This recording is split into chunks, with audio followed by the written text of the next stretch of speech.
जो हरियाणा की राजनीति और संविधान और बाबा साहब के बारे में लड़ाइयाँ लड़ती रहती है। बहन कांता आलड़िया जी का नाम शायद ही हरियाणा में कोई ना जानता हो। बहन कांता आलड़िया जी का उनका स्वागत कीजिए। शेरनी है वो हरियाणा की।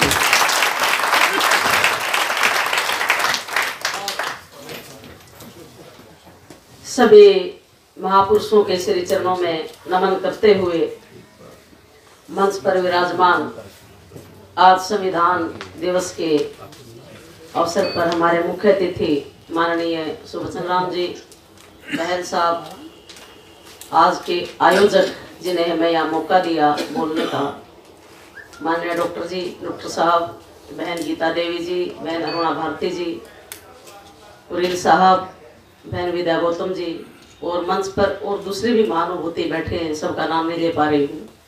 मेरे सामने हॉल में बैठे हुए सभी सम्मानित हमारे बहुजन समाज के कर्ता धर्ता, सबसे पहले मैं आपको एक ही बात कहना चाहूँगी कि आज हम यहाँ क्यों इकट्ठे हुए हैं। संविधान दिवस के रूप में संविधान ही हमारी आज़ादी है और संविधान ही हमारी गुलामी है। संविधान है तो हम आज़ाद हैं, संविधान नहीं है तो हम गुलाम हैं। मेरे से पूर्व वक्ताओं ने बहुत कुछ आपको बताया है। मैं ज़्यादा समय नहीं लेना चाहूँगी क्योंकि वक्ता बहुत हैं। 1 मिनट में ही अपनी बात खत्म करूँगी कि आज जितनी भी हमारी संगोष्ठी होती हैं, प्रोग्राम होते हैं, हम विभिन्न तरह के प्रोग्राम पूरे देश में चले हुए हैं विभिन्न संगठनों के माध्यम से।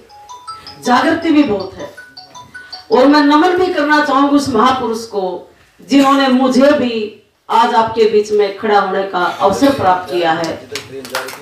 बाबा साहब को इस देश में जनाने वाले कौन थे?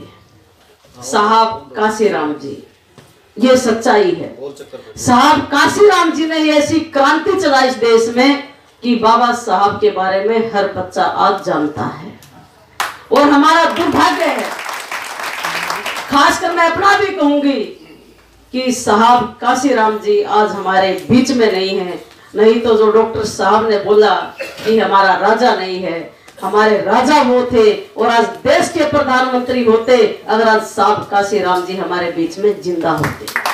ये हमारा दुर्भाग्य है। लेकिन दोनों महापुरुषों ने जो हमें ताकत दी, विचार दिया, शक्ति दी, बाबा साहब और साहब काशीराम जी ने, आज हम सबका दायित्व बनता है कि हम सब एकजुट होकर, सामाजिक लड़ाई तो है ही, लेकिन अब सबसे बड़ी लड़ाई इस देश में है और राजनीति की लड़ाई है और सत्ता प्राप्ति की लड़ाई है।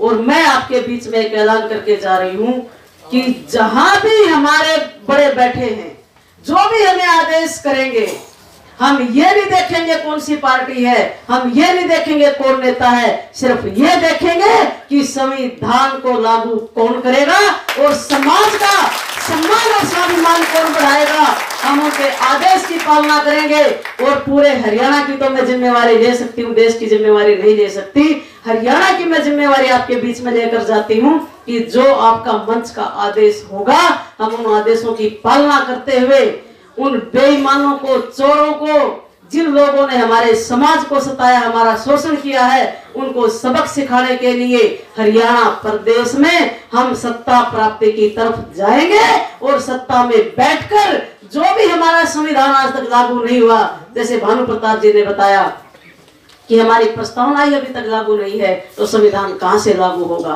और प्रस्तावना में ही सब कुछ है। तो हम सत्ता में बैठकर ही अपने समाज का भला कर सकते हैं, अपने समाज को सम्मान, स्वाभिमान की जिंदगी दे सकते हैं। मैं ज्यादा समय न लेते हुए आप सभी का बहुत बहुत धन्यवाद करती हूँ, खासकर गीता बहन जी का, डॉक्टर साहब का, जिन्होंने मुझे आपके यहाँ रूबरू होने का समय दिया, मौका दिया। मैं आप सबकी बहुत आभारी हूँ। आप सबको जय भीम, नमो बुद्धाय।